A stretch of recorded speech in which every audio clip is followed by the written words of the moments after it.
Hey, sorry that I missed last week. I was busy. Welcome back to the show, bitches. I think this is episode 10 here, which is that's neat. I never thought I'd get to like episode 1 to be quite honest. I was putting off starting this thing, but I've made it to 10 fucking episodes of this bullshit. Um but today pretty big deal. Pretty big deal. I have my first IRL here on the fucking show. Is that fucking Chris Farley you just sent me, Will?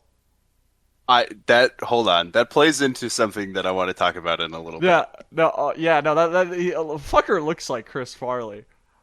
It, Um, it is Chris Farley. okay, I can recognize that. His face is recognizable. But I have my good friend from Minneapolis, Will, here. Uh, Hello. yeah, Will, I don't know, introduce yourself a little bit. You're not as well known to the viewer base. Yeah. No, I'm definitely in the realm of I mean in relative to your Twitter account, mine is very, very minor. Most of my followers are like porn bots. It's at Willie underscore bear underscore on Twitter. I talk about all sorts of stuff, but I guess my main interests are like I really like to talk about music. I like movies. I am a quote unquote design professional, as in I went to school for design stuff, industrial design specifically. So I talk about that. I have a vendetta against millennial homeowners who ruin their homes by making the interiors like white and gray. That's what's fucking Uh, up. That's what's I up.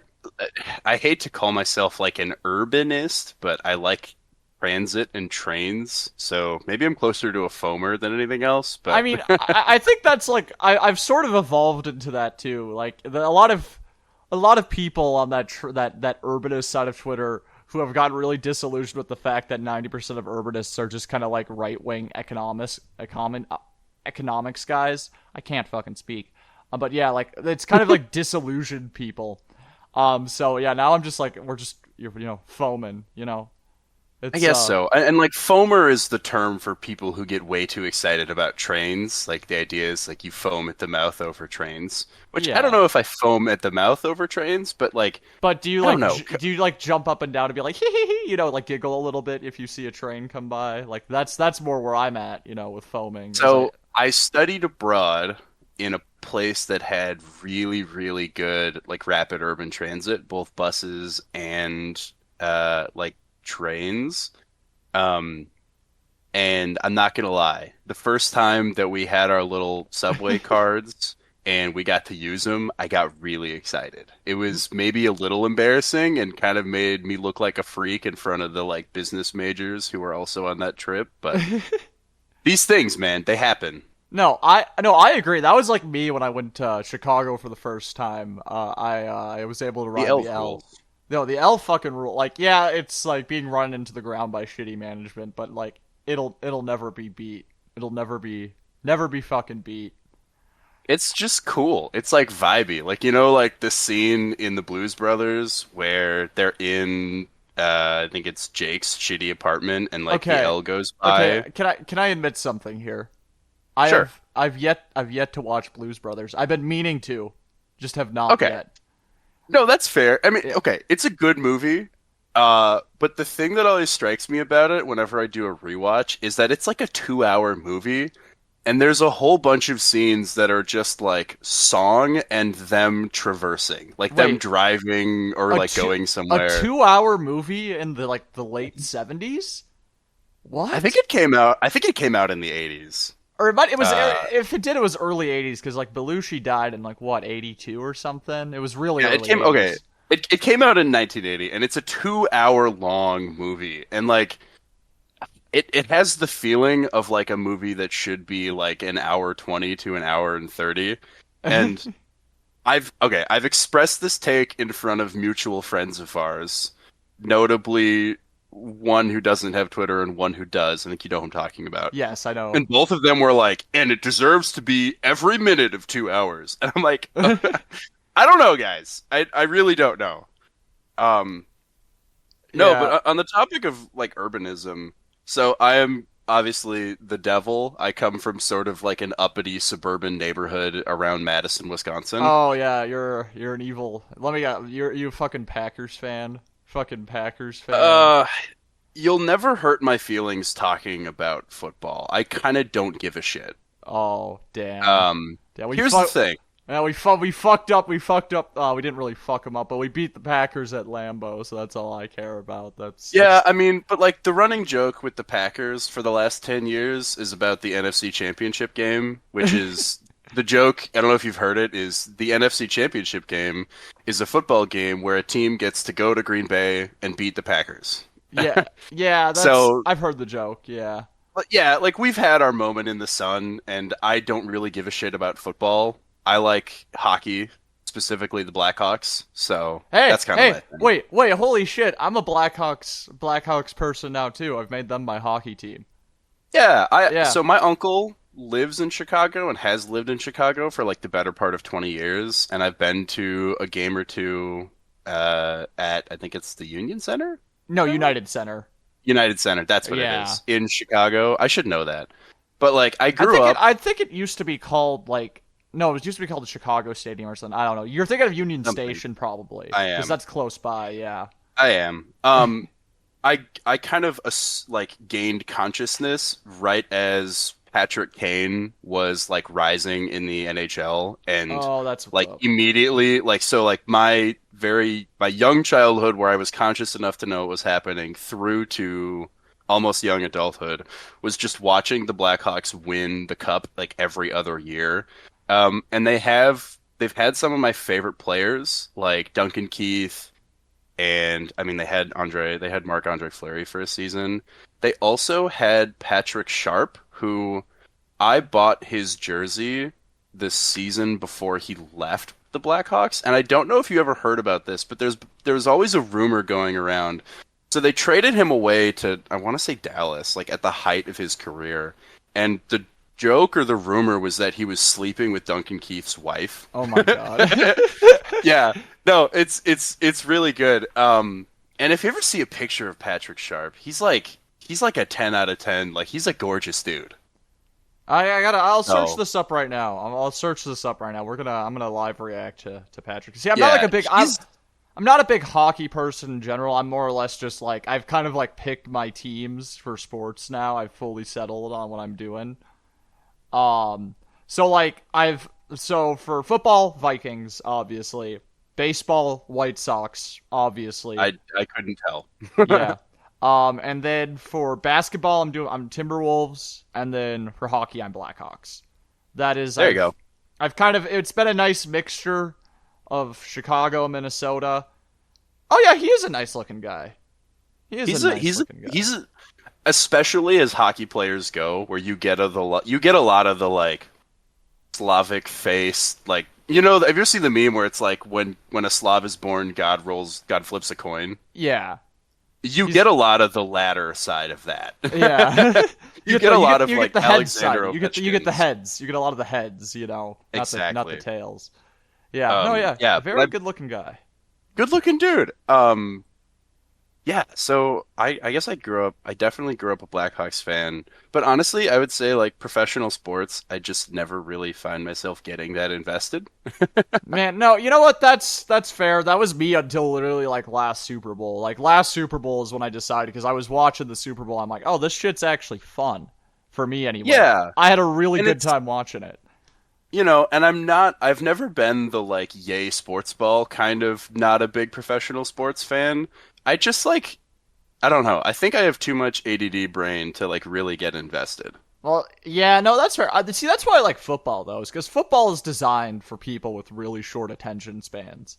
Because like the game pauses and goes and pauses and goes, so it gives you enough pausing so you can check your phone. And mostly for me, Hmm. it's in the middle of the game. I can get my, I can post about plays, and then I can go back to watching it, and then like I don't know. For me, baseball too. Baseball's a very nice sport where it's a good listening sport. So when something does happen, like people will start yelling, and then you can catch it. But when it's boring, you can still kind of ignore it, and it's all good.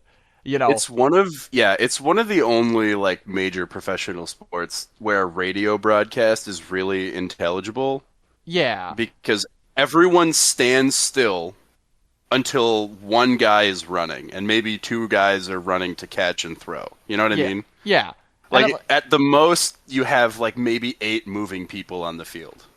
yeah, but no, I think that's like I think that's good. I think that is a good design because like for people again, who have our brains who can't focus, it just like helps you really only when you like instead of having to like watch the whole time and wait for something to happen. It gives you like a cues when it's like, oh, something's happening, something's happening.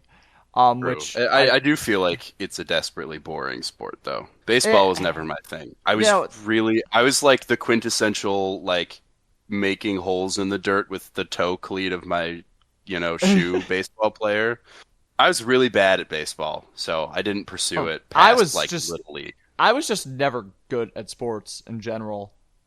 My parents are like, you should do basketball because you're tall, and I sucked at it because I'm just not athletic. That's my issue. I'm not a very, especially before I like moved out and stopped having a car. Like I was very unathletic. I'm a little bit more athletic now. Not even out of like I've worked out. I just don't have a car, so you have to walk around a lot more. Yeah. Um, but it's just like yeah, I was never good enough to like play any sports, and I was just then I I got in. was Then I got into guitar, so I mean, like, Yeah, I was never great at any sport. I was like okay at a few. Um, before I talk about that though, I mentioned being from we were talking a little bit about urbanism maybe. And yeah, like I said, I'm obviously like the white devil from the suburbs, but something that was interesting to me was like moving to Minneapolis because that's obviously where I met you. It's where I went to yeah. college. And like for the first time, like living in an urban place where I'm like, oh, I can walk to the grocery store and the bar and wherever else I need to go, and like I could D- take a bus or I can yeah. take the light rail. Like I don't know, No, they don't tell you how. avoiding all of the sinister reasons that people are quote unquote like urbanists. I just Yeah. like living in urban places because Oh it's no. much easier to do. Yeah. No. I mean, like, I gotta say, as a functional alcoholic, being able to walk to the bar is so powerful.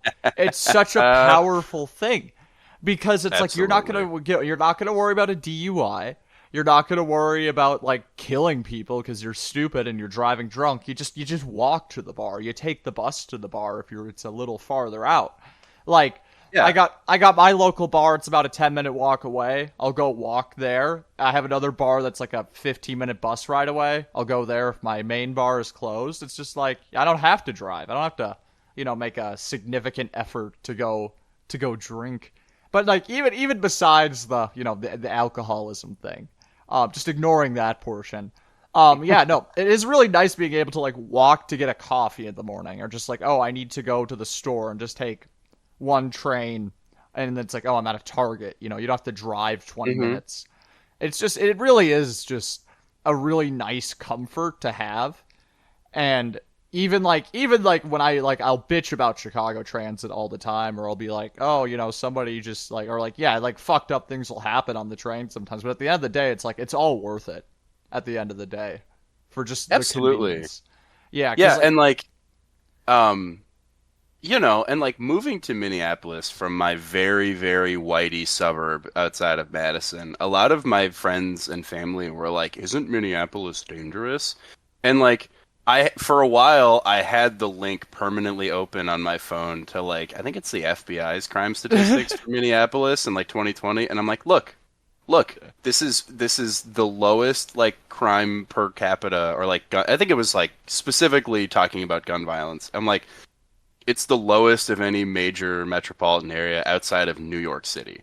Like yeah, it's I people who are from the Midwest, specifically Wisconsin and like rural places outside of St. Minneapolis, Cloud, St. Cloud. seem like they believe in their hearts that it is like this lawless hellhole. And like I don't know. I'm like living in Minneapolis, like, oh, it's a beautiful June day. I'm gonna walk to the coffee shop near my house and like, oh, there's families and there's people walking their dogs and like I don't know. I really, really like living in Minneapolis. No, I'm really happy for you that you enjoyed Minneapolis because I did not. By the end of it, I think it was not just Minneapolis, mind you. That there was a lot of other things going on in my life by the end of my time in Minneapolis, which was making it a miserable experience.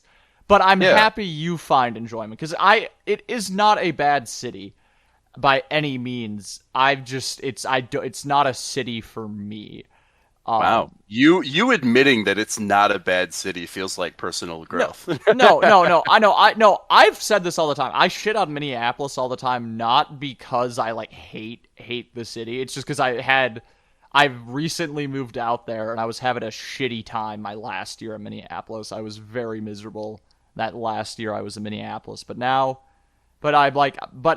no, it deep down, truthfully, it is a good city. It is just, yeah, not for me. Just like I don't know how to put it. I am meant for the more like really big cities, like Chicago, New York, Philly, like the metropolises more so. Like a smaller city like that isn't even for me. I just need something really big. But no, Yeah. no, if it is for you, and I will say this time and time again, I do warn I when people say they want to move to Minneapolis, I tell them it's not all that you think it is, but it also like you're not gonna have a bad time if you can make something out of it. That's just Yeah. generally what I tell people. The Nordic heritage is interesting because the area, Wisconsin is like the most German state in the Union Yeah, by like percentage of heritage. So I'm used to like German heritage people, which I would say broadly, they're not entirely dissimilar to like Norwegian people, but it's a much more like blunt and to the point kind of person. Like if there's an issue, they'll say it directly to your yeah, face.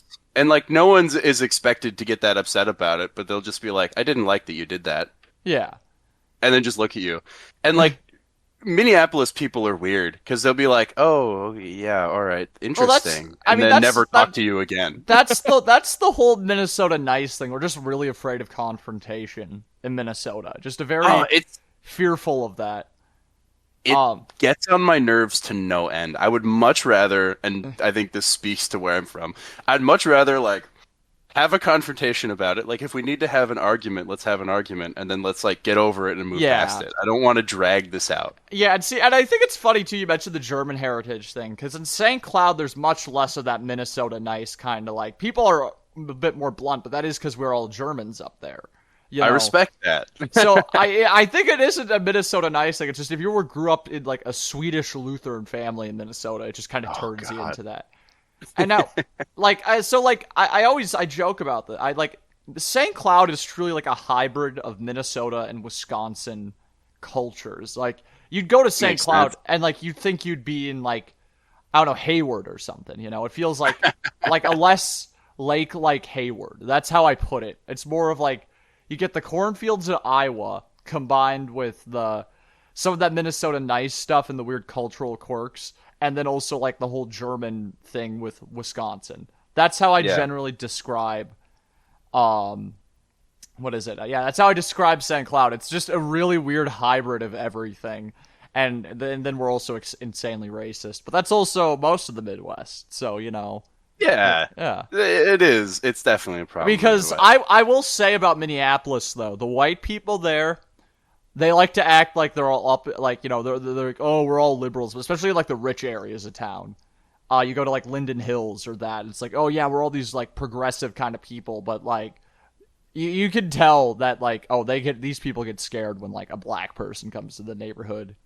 Well, yeah, and that's just it. They are liberal. Like in Yeah, the truest sense of the word, it is a very liberal city. Like it's sort of like I refer to it as being like your like my dad's politics or like kind of like yuppie politics where it's like socially progressive, fiscally conservative, like the classic like neoliberal thing. yeah, It's very much kind of what it is in Minneapolis because like they'll be like, oh yeah, I believe that a woman should have a right to choose, and then you're like, hey, Israel shouldn't blow up children in Gaza, and they make a weird face at you, and yeah. it's like, Well, okay. okay. That's except Uptown. Uptown is actually like the genuinely like Uptown is like woke central.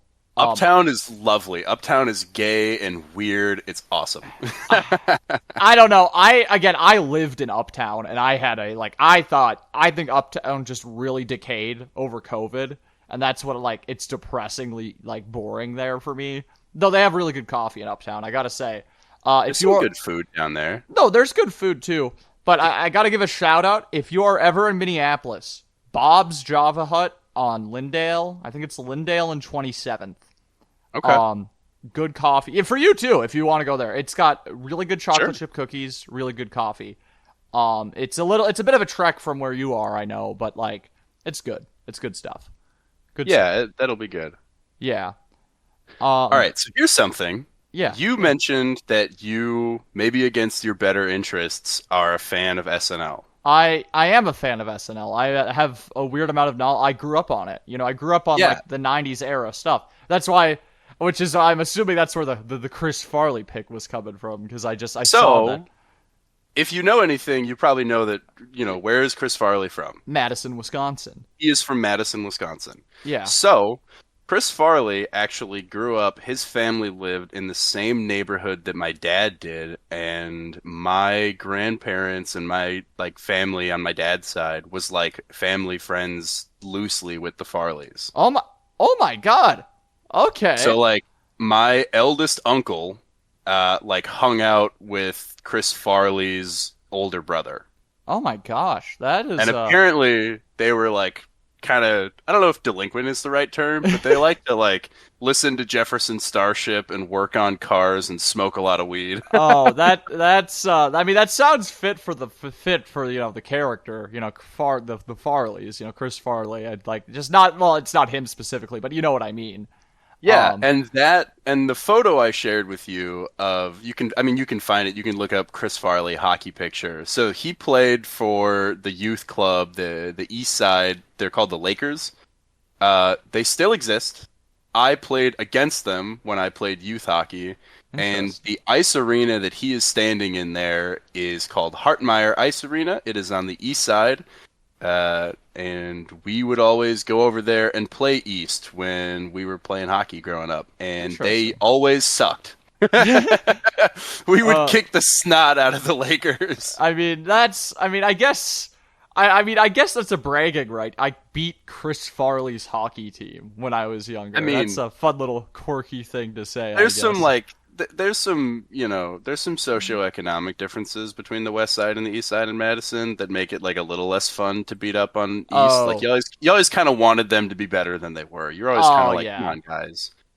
Oh But yeah. Although yeah, yeah. family connection to Chris Farley. No, that is interesting. See, like Farley is one of my favorite comedians all time. Man was just Yeah, funny as hell. So I don't know. I guess man, and six degrees of separation shit is always funny to me too.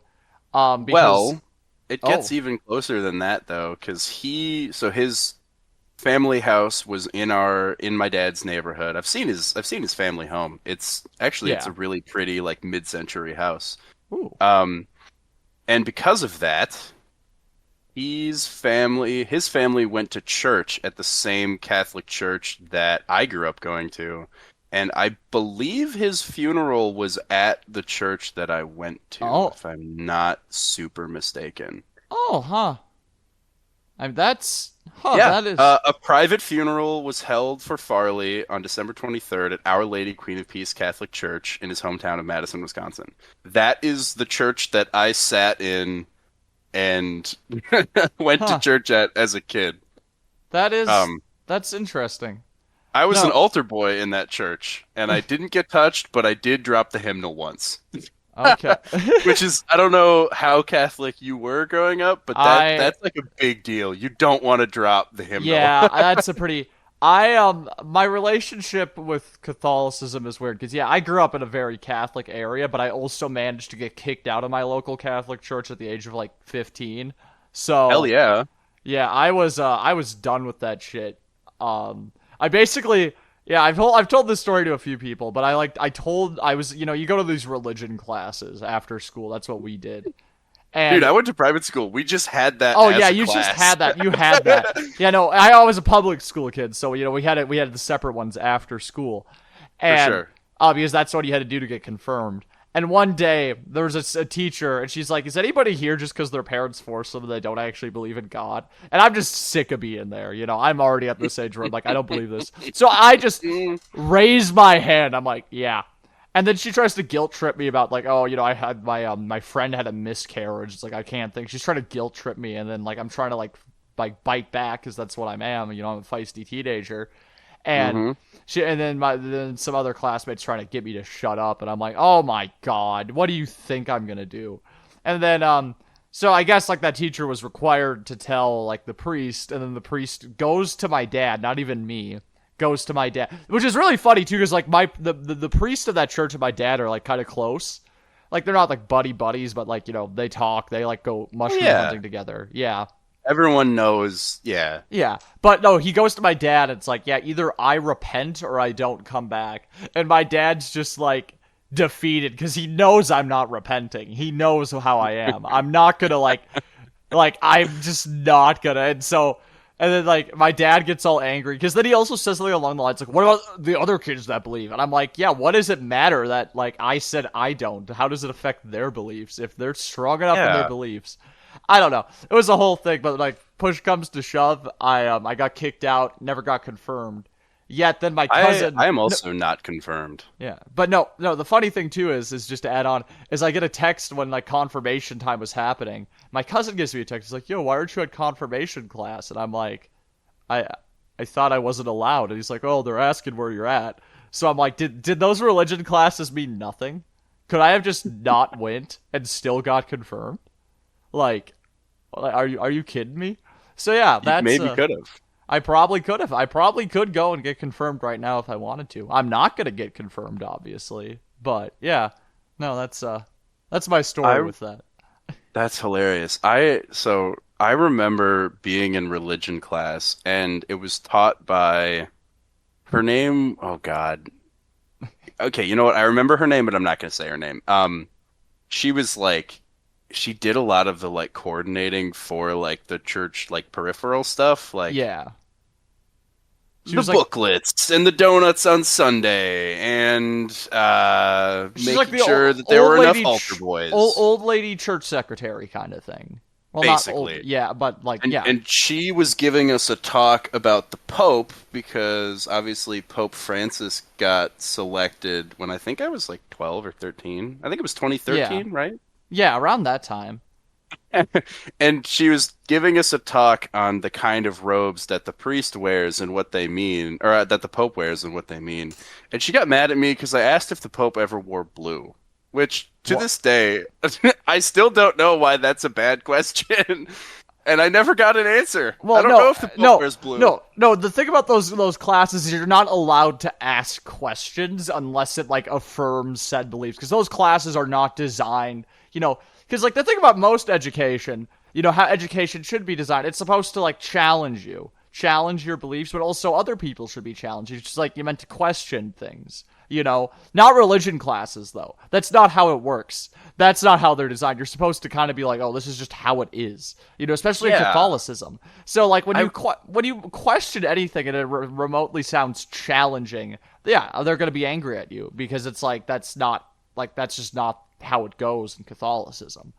and it for me it's extra weird when you're born into a faith of some kind. And granted, my parents aren't very religious, like at all. My mom is like even before we really stopped associating with the Catholic Church, my mom and like my family was like the most Creaster Catholics of all time.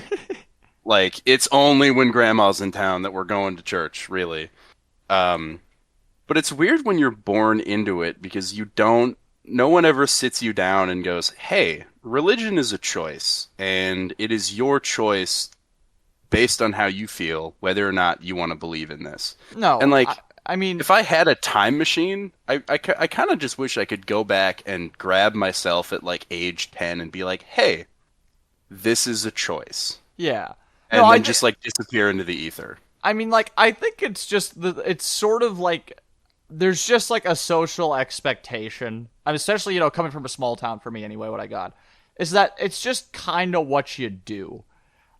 There's like, that's just what people expect of you, and people don't Absolutely. question it. Because again, if you're living comfortably, as a lot of like, people where I was, like, they're living comfortably enough, you don't really question those things. You're just kind of, because like, I don't know how to put it. And it's not to like disparage my family or anything, but we aren't the most intellectual of families, to say the least. Or, like, we're not, like, not smart, but we just, like, a Sure. lot of my family just doesn't question things because the way they've been doing things has been working for them, so they don't really care. They're more concerned with, like, oh, I want to renovate the shed. What am I gonna do? Like, things like that. They don't. For them, it's just like deep questions aren't a big deal. Which, good for them. Good for them. Yeah. Yeah, but I don't think, like, I think it just, a lot of it comes down to that. It's just like, well, this is just how it's always been. This is expected, so we're not gonna, like, let you branch out or not give you that opportunity because it's like it's just not a thought that even comes to people's heads. And then it's like, I think a lot of the reason people get so hostile when you're just like, yeah, like, especially like where I was, because the rest of my family's still pretty Catholic. Sure. People get hostile not so much as out of, it's like, oh, you don't believe in God. It's, oh, you're breaking from tradition. And that's broadly what, like, that's where I think people get pissy at, you know? Yeah, like there's definitely an aspect of like continuing the family name, continuing the legacy, sticking with tradition, being what you are, like kind of, it's almost like you were born a German Catholic. There's nothing you'll ever be but a German Catholic from Yeah. St. Cloud.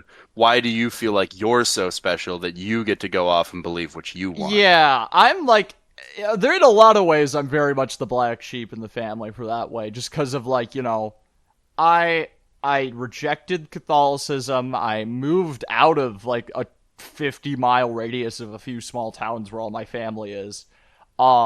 Just all of that, and it's just like, yeah, no, people in my family don't really talk to me much because of it, because I'm kind of like, I'm the family freak. But we are hitting the half-hour mark here. I need a cigarette, so you all will see us again and hear us again in a few seconds, but All right. we're gonna go on the break. We will be right back. All right, we're back. Welcome back. Good to be here. Yeah, so what's really fun? We're recording this on the night when the VP debate is tonight. Oh God.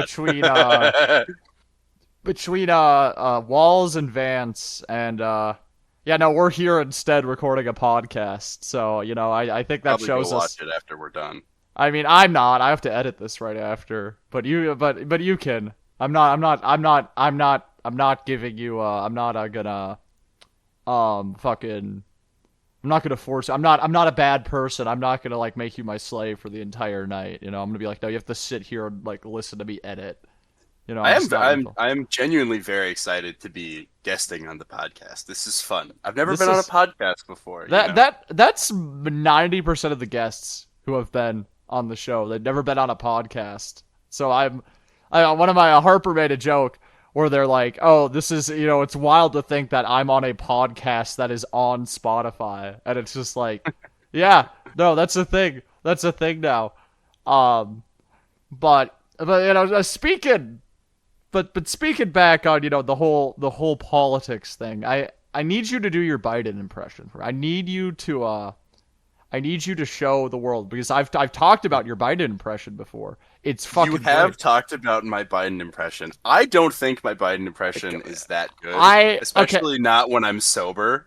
I mean, yeah, we were drunk, so maybe it was really good because, like, you I basically was have, I was really fucked up, and I think that was yeah, making it better because I was trying to come up with Biden bits to do, and I yeah, realized that I couldn't come up with anything. but And I but think like, the like just standing there and being like, "Hey, come on, man, what do you gotta?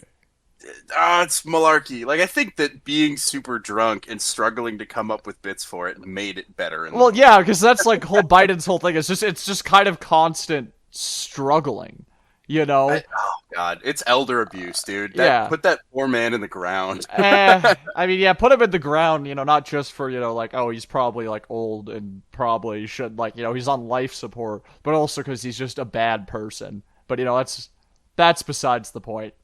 That's For that's all sure. that's all American politicians, actually. All of them are bad people, I except would okay, I would venture to, speaking of topical moments today, it is Jimmy Carter's 100th birthday, October yes, 1st, 2024. and and Um, and he Iran might be already spited him once by doing the hostage crisis when he was trying to run for re-election, and then 40 some years later has decided, fuck it, let's on the 100th birthday, let's bomb the shit out of Tel Aviv, like just which is that's funny to me. I don't know. There's just a sort of irony in that to me. I could definitely. That is definitely very funny that that Iran is like, "Happy birthday, Jimmy Carter. Here's a missile strike on the genocidaires." Yeah.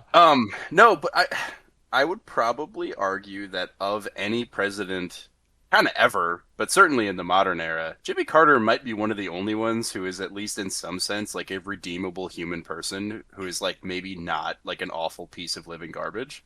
Um, I mean, okay. Here's my thing with Carter. He was a genuinely shitty president. Like, there's no way around he it. was an awful president. He was an awful president. And he also was, again, president of Babylon. You know, of super profit heaven here. You know, True. like inherently, like, God, there's I love the idea of like a sort of clueless peanut farmer military guy from Georgia, like getting in the White House, like, man, Iran, like what? What's Iran? I ran when I ran this morning. I ran. I ran to get a Coke, you know, so stuff like that. That's like He's definitely a guy who puts peanuts in his Coke. You know what I mean? oh yeah, definitely. Yeah, no, but like I think he did enough post presidency. Like his post presidency, he really did redeem himself. Like most Americans, even like Republicans at this point, he's like the Also, last Democrat where like, you know, Republicans will not constantly demonize him for anything. yeah, absolutely. He's one of the only people where like even like people who are like longtime old-fashioned Republicans, I don't know, my father will be like, yeah, I think Jimmy Carter was a good guy. Yeah.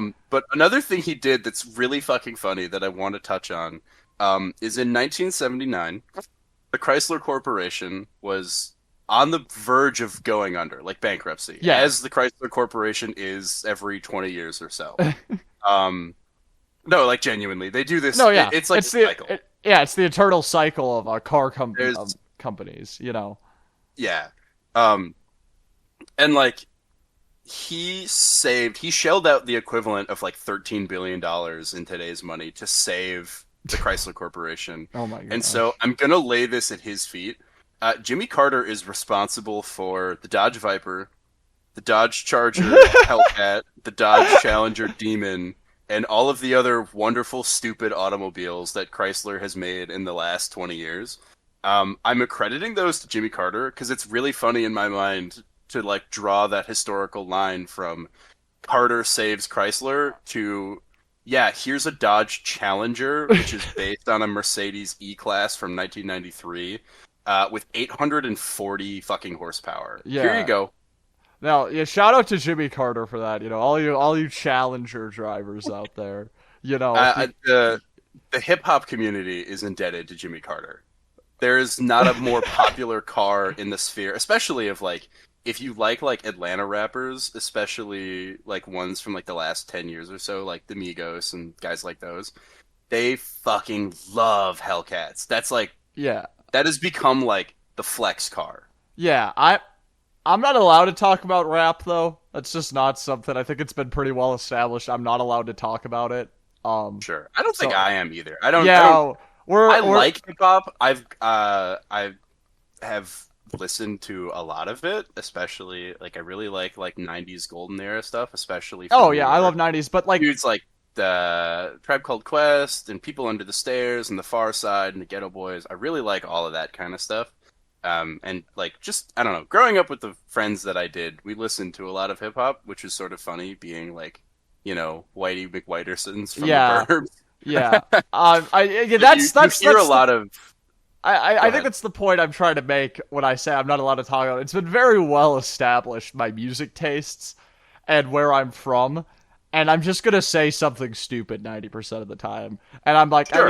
you know what? I'm gonna hold off on conversation on that anymore because if I say something remotely wrong, immediately just in my Twitter ads. Oh, hey clan member, what's going on? How's the clan rally going? That's what's gonna go on. So I'm gonna hold off making any comments on cars in the hip hop community.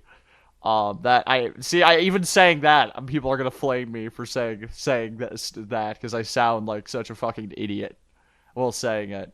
Yeah. Um, I'm but just my sources for the Hellcat being a cultural fixture in the world of hip hop are when you look up lyrics containing the word Hellcat or demon in okay, reference to like the car. There's like hundreds of results. okay, okay. So we Hellcat have Donuts by DJ Fernando Boom. yeah. No, I have The we name have one. we have sources here. We have sources here. So it's just not just us speaking out of our ass as Whitey McWhitersons. This is there's sources Yeah. here. Um, but you know what? You know what music we are allowed to comment on though? Guitar stuff, country music. We're both. Yes, You sir. are you are excellent guitarist here. Will here, one of the greatest guitarists I know. Um, Oh, thank you. Stop. no, you're very good. You're very good at what you do. Um, I'm okay. I mean, you're better than me in a lot of things. Obviously Uh, though. Again, as I've stated before, I am really good at one specific thing on guitar, and that's like bluesy finger picking stuff. I you're probably, fantastic. You are super good at like finger picking blues. It's very impressive. yeah, like I am really good. I can't solo for shit though. I can't do a normal solo. I can't like rhythm. I can kind of do if it's like a country open chords thing, but I can't like. I don't ever go up and down the neck board a lot. Sure. But like, yeah, no, but you are very well rounded. You're very well rounded. Even like if you once say you're like, oh, I'm not. You're like you always you always say you're still a good soloer, but you're like not. You would always be like, oh, I'm not that great, but like you're very well rounded in everything, and you can kind of hop into whatever you need to play, and that's what I Yeah. respect. I would say I have like a halfway decent foundational knowledge of how guitar works in like a dorky way. And like Yeah, once you nerd. learn like the building blocks of a given genre or like the scales that you should kind of just be a little familiar with to like jump into a genre, like it's not that difficult. Yeah, Um I mean, especially in the realm of like country, which country is blues, is rock, is bluegrass. Like oh yeah, uh I is mean, it Merle Haggard that called country three chords and the truth? one of them did. One of those older guys. But yeah, basically country music is basically just three chords, sometimes throw in like a seventh chord. And like you got a country song right there. Just you got to write Yeah, lyrics for it. like Um, to reference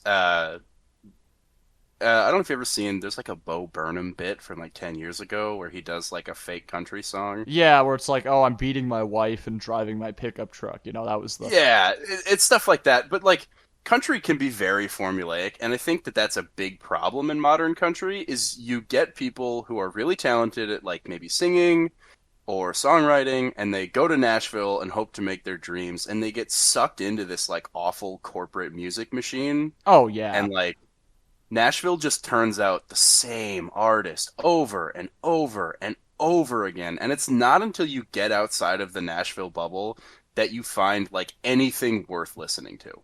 oh yeah. Like I will sing the praises right now though. Tyler Childers, Coulter Wall, Sarah Farrell, Sturgill Simpson, all these guys that are coming out with music because they're not from the Nashville scene. They kind of I think, rose. yeah, they're all mostly Appalachian. Coulter Wall is from Saskatchewan. Yeah. But Fun like, fact. Fun fact. Coulter Wall is actually the son of the former premier of Saskatchewan. I did know that. I knew that Yeah. because I follow you on Yeah, Twitter. yeah, that's I just saw you talking yeah. about it. No, no, I know it was really funny too because I was scrolling through Coulter Wall's Twitter one day just because I was curious, and he was like posting something. It's like I don't care about politics, this COVID stuff, man. It's like annoying, and I'm like, dude, your dad was literally premier of Saskatchewan. What do you He's mean you kind don't of care about politics? He's a little bit of a he's chud. doing like yeah, he's doing like the ultimate thing that you do if you're like a rich white kid from like a very established family, whereas like I'm gonna go do something else and pretend like I'm from somewhere else. Like he lives and works on a ranch in like Wyoming, I want to Yeah, no, say. no, no. He, And I didn't know like he still his lives up in dad is like a Saskatchewan. politician. Yeah, well, his dad's retired now, so he is a little bit more distance. You know, Brad Wall's been out of office for I think like 7 years now. It's been a hot minute. Sure. Um, but like, yeah, no, it's just like when he posts stuff like that, it's like, dude, like Come you're on. you're like we know you can't hide the fact that you're literally like the kid of one of the most powerful men in Canada at Yeah. like the time. And Uh being like, "Oh, I'm not political" is such a white thing. No oh one yeah. who isn't like a white man gets to be like, "Oh, I'm not political." Yeah. No, and like yeah, no, it's just it's miserable to it gets really annoying. His music's still good. Still good Oh, music, it's but sometimes super good. it's yeah, no, it's very folky. Like honestly, I know like all my followers they're like, country music." Most of them anyway. Um but Culture Wall genuinely has this very folky thing going on. Like if you don't like country, I would genuinely say give Culture Wall a chance because I think Yeah. there's something there for like folk fans. I I mean, look, people who don't like country usually don't like country for all the correct reasons because their impression of country is like what you hear on the Yeah, radio, it's which is fucking all Morgan like the Wallen. worst hog slop you've ever heard with no soul behind it. And it's like the same four songs where they name drop either Dolly Parton, Reba McEntire, or like not George Jones, Alan George Jackson. Alan Jackson. Ugh, Alan Jackson. Ugh. Not Right. a And nah. like they name drop those one of those people and then they talk about like a truck or retiring on some land somewhere. Like Or it's this how very yeah. weird like suburban pandering. Whereas like you go listen to Tyler Childers' music and he has like excuse me. He has like songs about like how much it sucks to grow up under like the oppressive like the nature of growing up in a coal centric town and like somewhere in Appalachia and like the life that you're forced into and like how your only value is as like menial labor inside of a coal mine. And like it's such a more genuine form of storytelling and his Oh yeah. songwriting is so fucking good that No, yeah, he it is. it genuinely if you took out some of the like country elements of it, it would just be folk music. I mean, yeah. No, he is truly one of the greatest writers in country Oh music my of God. our time. Um, I mean, like he's up there with like the greats. I would say. Rest in peace, Chris Christopherson. By the way, big Huge rest in rest peace. in peace to Chris Yeah. Christopherson. No, yeah, that Another man one of was. my favorite figures in country music. Yeah, no, that man was big for me growing up. You know, I constantly have his music on. Have you But ever heard the story about him and Toby Keith? I think I vaguely have. I don't know. No, go on here. I need to. Maybe So I've. supposedly, at one of Willie Nelson's birthday parties, after Toby Keith had gotten big, uh, they're backstage, and Toby Keith is either getting on stage or like getting off stage, and he runs into Chris Christopherson, and he recognizes like okay, so Chris Christopherson, a lot of people try to ascribe this narrative about old country music that it used to be really lib.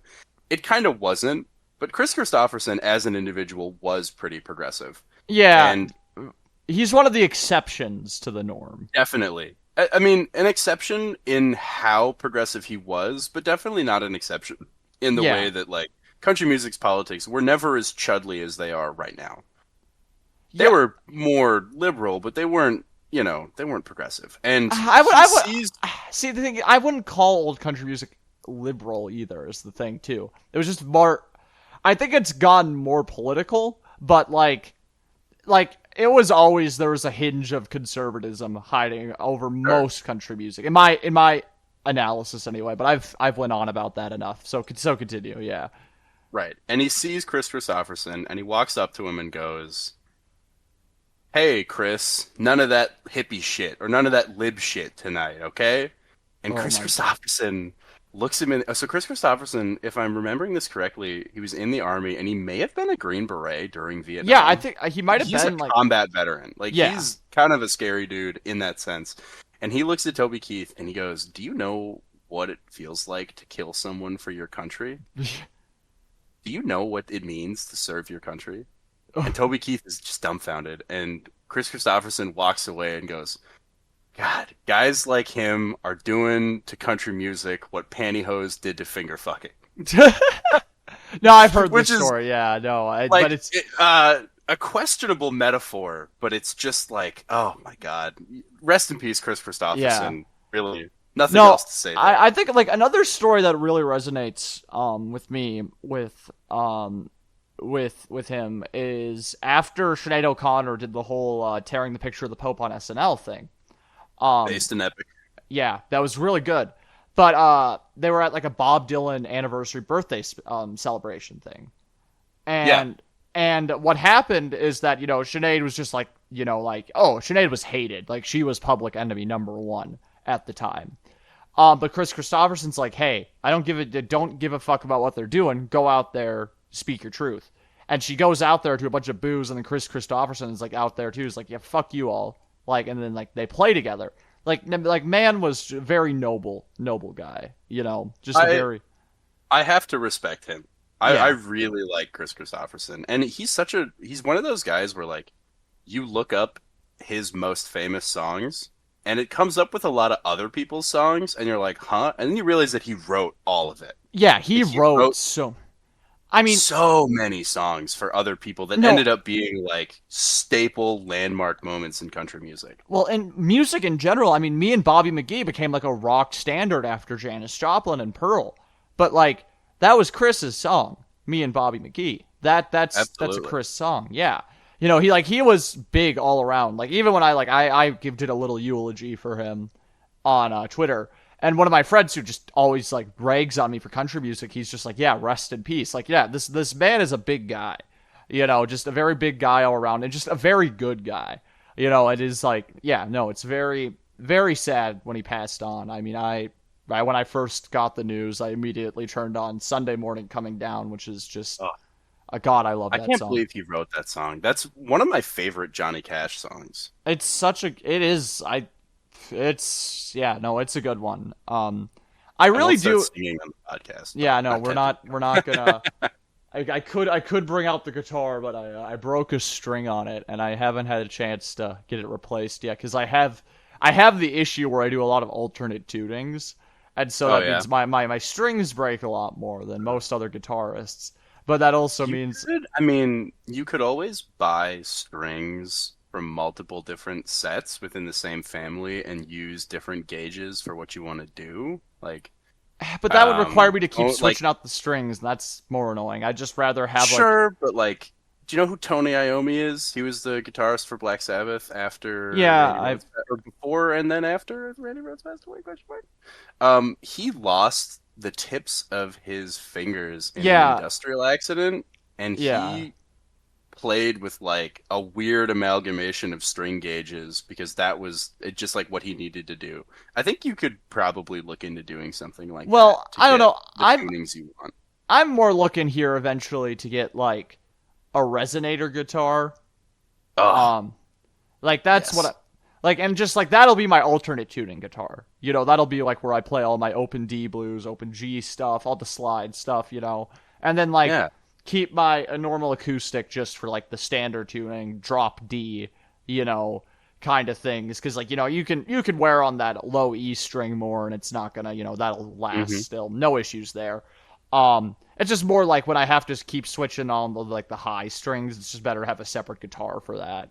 Um, so yeah, but yeah, no, rest in peace, Chris. I mean, honest to God, Rest in like, peace. yeah, I'm not ready for Willie to go either. That'll be That'll depressing be too. hard. It's interesting that Willie has outlived the rest of them. Like, I guess weed makes you live longer. Well, yeah, Cool. well, here's the thing. Here's the thing. Waylon was doing a shit ton of coke. He Johnny did. Cash was doing a shit ton of painkillers. Like that's what they were doing, or they were drinking a lot. Willie just Johnny loved him some barbiturates. yeah. He really did. Oh no, here's a story actually. Johnny Cash killed a folk singer indirectly. What? Here's the story. Yeah, so Peter Lafarge, who wrote Ballad of Ira Hayes. Basically what happened is the reason he died is that he overdosed on barbiturates. And you know who gave Peter Lafarge those barbiturates? Johnny Cash. Johnny Cash. Yeah. Like I'm not blaming Cash at all for it, but like that is I mean, okay, you can put blame on Cash, but I don't think his intention was to like kill him off. I think again it was just like I don't know if that was a crime in the day, but I can... Oh, he would have been charged for that nowadays, but yeah. Yeah, without exposing too much about my personal life, I do know someone who is currently in jail or in prison basically for that. Interesting. But yeah, no, that is something Johnny Cash did. That is a story. Wow. So yeah, no. Unfortunately, Johnny Cash isn't wholesome Chungus country singer. Really fun fact. I would never accuse him of being wholesome. I feel like that's really disingenuous to his brand.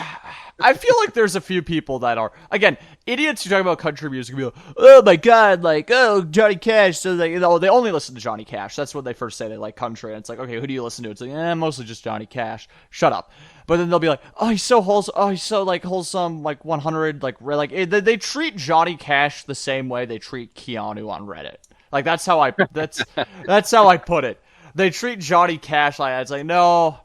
I mean, Keanu kind of annoys the shit out of me nowadays, too. Besides the point again. Sure. But, like, yeah, no, they treat him like some, like, you know, they fucking Reddit worship him. And I'm like, he's a good singer. Like, but, like, don't Reddit worship him, because, like, you're gonna be mildly disgusted by some of the stuff he's done. Like. For sure. Well, and I grew up listening to Johnny Cash. I had a little iPod Nano. That was my brother's, and then mine. Shout out to the fucking iPod Nano, by the way. You know, shout out to absolutely, or the iPod Shuffle, the one that didn't even have a screen. That one was funny. That one was funny. My God. Like imagine Apple was fucking around with that. Yeah, they just created that to confuse grandparents. Imagine being some like 10-year-old in like 2007 and being like, I want an iPod. You know, there's like an iPod Touch, and then they get a fucking iPod Shuffle. Like, do you remember when it was cool to have your iPod in your pocket and your earbuds like trailing down out in front of you? Like, you remember the old iTunes gift cards? That were, like, a silhouette with like the earpod whatever strings hanging I remember. Down. You know, I've realized it was such a weird time to be alive. No, you know what's the weird thing is that those like gift cards for online stores for like, you know, online like digital marketplaces have died out. It feels like completely gone. Besides like Fortnite cards. Yeah, because like when I was a kid, like all the time I was just if for my birthday I'm like, if you don't know what to get me, just get like a $50 PlayStation card. Get me a Apple card. Get me an Android Google Play card. I need that new Battlefield DLC. Yeah. But you know, you don't have kids asking anymore. You know what they're asking for now? They're asking for they're just asking for their mom and dad's credit card so they can waste all the money right away. Oh my God. So prepping to move into a new apartment, and I needed a couple things, and my mom was like, "Hey, go get what you need at Target and take my Target card," and you know, and I was like, really? It's like, I don't know, I feel bad. I felt bad. And my dad goes, yeah, it's about time you had a spin with it. Your sister abuses that. Oh my God. I'm like, okay, hold on. So you're just admitting in front of my face, you're admitting to the middle child that you let the youngest sibling get away with abusing the Target card? Like, what? Like, is my fucking sister, like, going and getting, like, oh, you know, a new Squishmallow and... Oh my God. A Diet Coke slushie. Like, what the fuck? What do you mean Oh shit, I just said her name. Whatever. It's not that big of a deal. Oh, yeah. No one will be able to... You know what? We were talking about this earlier. If anyone really wants to figure out who I am, and they listen to this and they know me, they're going to recognize my voice instantly. Oh, yeah. I feel like I have a pretty recognizable it's voice. a very, very distinguished voice. Uh, Oh, distinguished. Yes. distinguished, yeah. Yes. No, but like it was funny to me that my dad was like, "Yeah, no, your sister abuses it, so it's about time that you had a spin." And I'm like, one, that's a weird way of looking at it. Two, I'm not gonna abuse it. I need to go get like a cutting board and a baking sheet for Yeah, my new it's not really abuse. It's more like I need basic supplies. Yeah, I don't know. Yeah, no, my mom like would never. besides. My mom would never do that shit though. My parents would be like, "You are like, if you are getting money from us, you are getting paid and put into your account." They would never let me touch their shit. Exactly. Well, I and like, Target doesn't, they don't have too many of my vices on hand besides Legos. yeah. They don't have cool clothes. They don't have, well, actually, it's Wisconsin, so they do have liquor and it's everywhere. Oh no, that's the same Um, thing. No. That was the biggest culture shock to me leaving Minnesota and going to Target, and there's just liquor just kind of like sitting there, and like because like some Targets in Minnesota have like a liquor store attached, but like no, like the fucking but like just the liquor just casually sitting in grocery stores and shit. I'm like, what the fuck? What? I always, so, summer after sophomore year, freshman year, a bunch of my roommates and buddies came down to visit me in Wisconsin. And we went to like the local convenience store, which is like, okay, so my family has like a little cabin on a lake, right? Yeah. And like those kind of small town Wisconsin places usually orbit around what I can only describe as a general store. So this place, right? It Yeah. has like an ATV and four-wheeler dealership and service department. It has landscaping supplies, like including like gravel pits. Like if you need to go fill like a 5-ton dump trailer with gravel for your driveway, right? They have that. Yeah. They have boat sales and storage. Uh, they have gas, both regular gas, diesel, and like dyed avgas, or not avgas, like farm gas, right? Oh my god. They have a grocery store. They have a hardware store. They have a footwear department. They have a lake stuff department, like fucking life jackets and kayaks and shit. And then upstairs, they have an antique shop. Oh my Because that because why not, right? yeah, let's just throw all of it in, cover This is cover all the this is bases. the absolute heart of the tiny little town where our cabin is. And we walk in and like the liquor is just like integrated into the groceries. It's not Yeah. behind glass, it's not in its own separate thing. It is just there. And I remember watching all of my friends like stand there and stare at it like, "Huh?" And I was Yeah. like, "Oh, welcome to Wisconsin." Yeah. No, I went to my local Walgreens the first time and I moved down cuz I'm like no, those are my roommates. It's like, let's go get some beer. I'm like, where are we gonna get the beer? The liquor store. They're like, oh no, we're just going to Walgreens. And I'm like, hold on, Walgreens? That's where I like. That's where I like get medicine. But you're telling then, Hmm. and now if I ever need to get like a 24 pack of Miller Lite or some shit like that, that's just where I go. I go to Walgreens now. It's the closest place. It's it's kind of wild. It's a culture shock, but Around the 4th of oh, July at the Target near my house in Wisconsin, I walked in because I was home for a little bit, and they had like an end cap that was like, "Get ready for the 4th," and it was like those sugar cookies that you either hate or love. You know what I'm talking I about? The love them. frosting. I love those ones. Me I'm a too. big yeah. And then it had uh it had some little firework things, like the kind of stuff that Target in Wisconsin could sell. Not like the big shit you get from the side of the Yeah. road. And then it had a whole row of like strawberry, red, white, and blue edition New Amsterdam vodka. And I was like, God, for all its issues, I fucking love my home state. This is amazing. That is wonderful. But I don't mean to cut you off here, but we are coming to the end of the main episode. Sure. If you pay me money, we'll have another half hour of our stuff. But before we go, Will, anything you gotta promote besides your Twitter again? You can drop your Twitter again, but if you have anything else you'd Yeah, like to promote, at Willie underscore bear underscore on Twitter. I don't currently have a music group to plug because my last one sort of dissolved, but if you're in the Minneapolis like indie music scene and you're either looking for a group or looking for a guitar player or you just want to meet up and go to a show sometime, I know Como Underground is going to be back up and running here. Hit me up. Yeah, okay. Well, yeah, that's everything. Thank you so much for listening. I am Will. A pleasure to have you on the main episode. But Very fun to be here. yes. But if you're subscribed on the Patreon, come listen to us on what's. And I need to reiterate this again too. You're meant to listen to the Patreon episodes after the main episode. Some people don't get that. But the Patreon episodes after the main episode. But if you're on the Patreon, go listen to us there. If not, see you next week. I don't know. Schedule's been a little weird. We might not have another episode next week, but it's chill. It's cool, I guess. Back to back Will episodes. Let's go. We'll get a second Will episode. We'll do the first back to back same guest. I don't know. But we've been meaning to have an episode with you, me, and then two of our friends. Yeah.